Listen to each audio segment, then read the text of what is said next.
Kata cerita, sesudah pelayaran yang melelahkan, sampailah sang saudagar ke pelabuhan negeri Caranggalina. Sang saudagar menurunkan Tuan Putri dan langsung membawa Tuan Putri ke rumahnya. Enggak lama berselang, Cindabia yang menumpang di kapal seorang nakhoda sampai pula ke pelabuhan negeri Caranggalina. Tuan nakhoda yang baik hati kemudian membawa Cindabia menghadap Raja Daryanusa, nama raja dari kerajaan itu. Di hadapan Maharaja Daryanusa, Cindabia mengadukan hal dirinya, hal penderitaannya, hal kehilangan istri yang sangat dicintainya, Tuan Putri Mandudari. Kata hikayat, Maharaja kasihan mendengar cerita Cindabia, dan Maharaja Daryanusa memerintahkan memanggil saudagar dengan perempuan yang dibawanya yang sudah melahirkan seorang putra itu.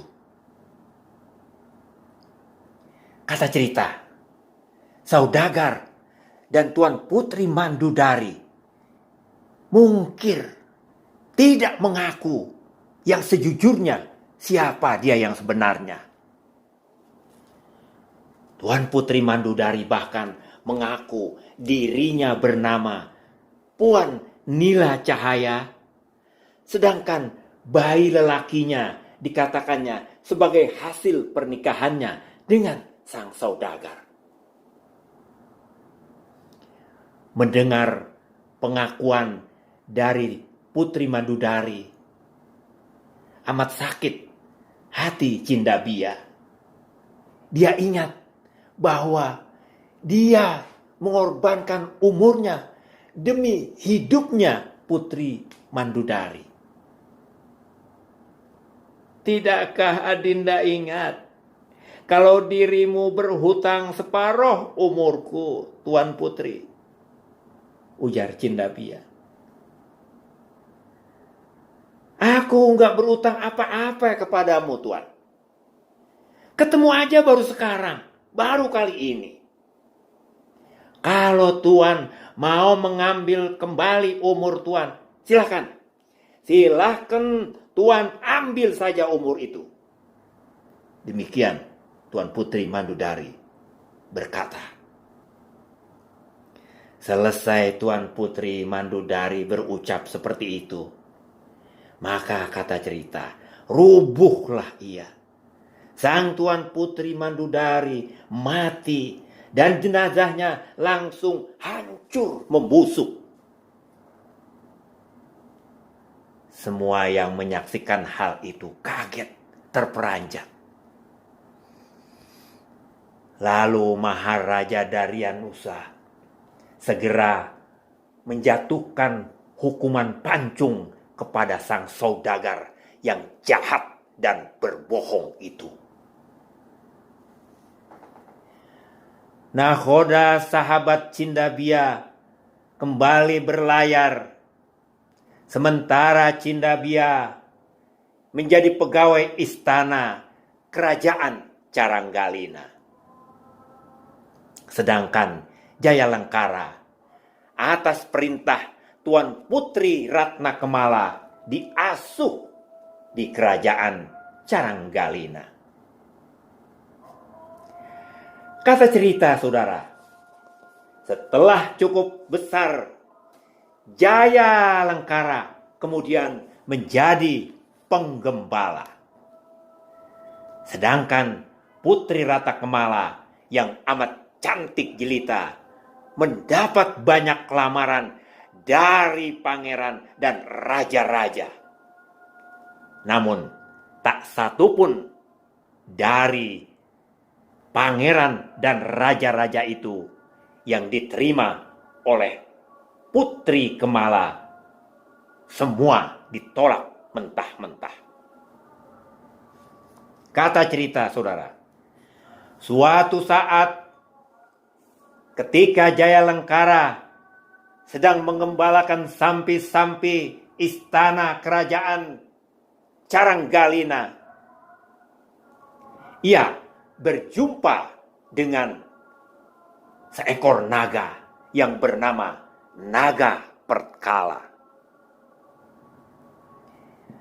Naga Perkala kemudian berkata, "Wahai Jaya Lengkara cucuku, bersediakah engkau jadi muridku?" Tanya sang Naga Perkala.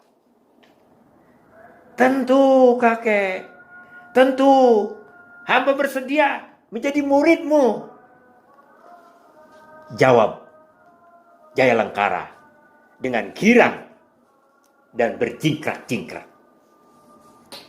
Kata cerita, sejak saat itu, setiap hari Jaya Lengkara belajar berbagai ilmu yang diajarkan oleh Naga Perkala. Kita nggak ceritain bagaimana Jaya Lengkara sembari menjadi gembala, dia menuntut ilmu kepada Naga Perkala.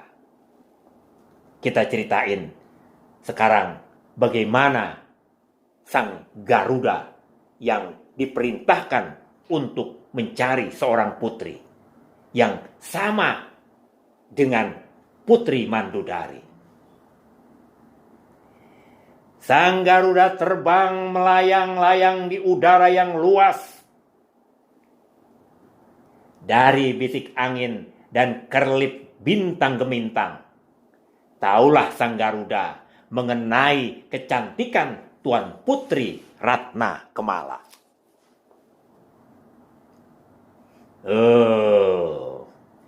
Tiada lagi putri yang lebih mirip dengan Tuan Putri Mandodari selain Tuan Putri Ratna Kemala.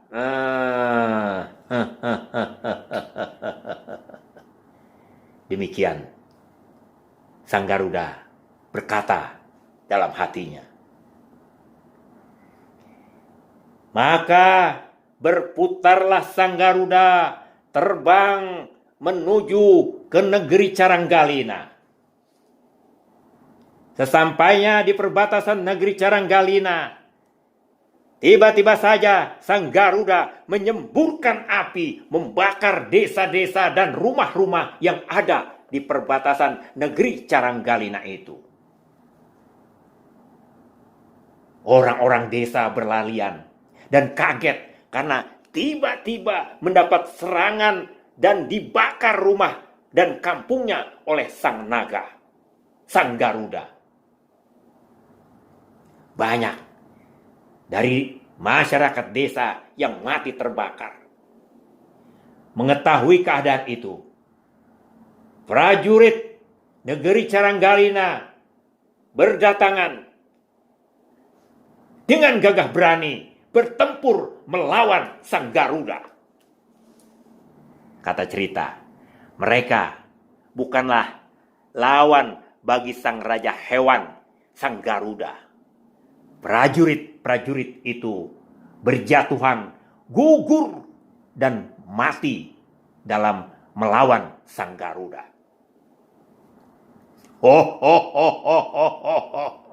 Hai prajurit Caranggalina, kalian bukanlah lawanku.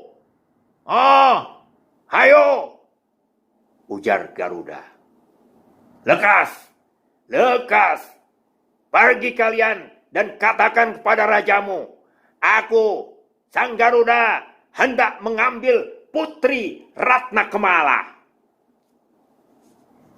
Setelah berkata demikian, sang Garuda terbang menuju hutan. Kata cerita, saudaraku, kepala pasukan perbatasan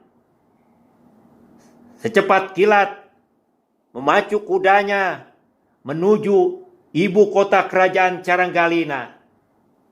Dan dia langsung menghadap dan melaporkan keadaan yang terjadi di perbatasan negeri Caranggalina. Di hadapan Maharaja, kepala pasukan datang dan menyembah. Kepala pasukan menceritakan peristiwa yang terjadi di perbatasan. Seekor Garuda tiba-tiba saja menyerang dan membakar rumah-rumah dan desa-desa yang ada di perbatasan itu.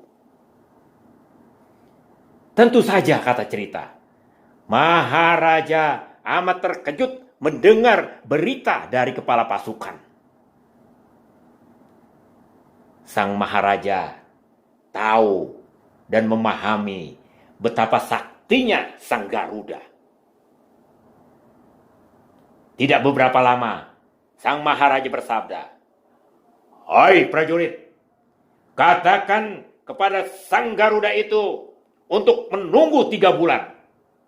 Katakan kepadanya, aku harus mempersiapkan diri dulu untuk putriku.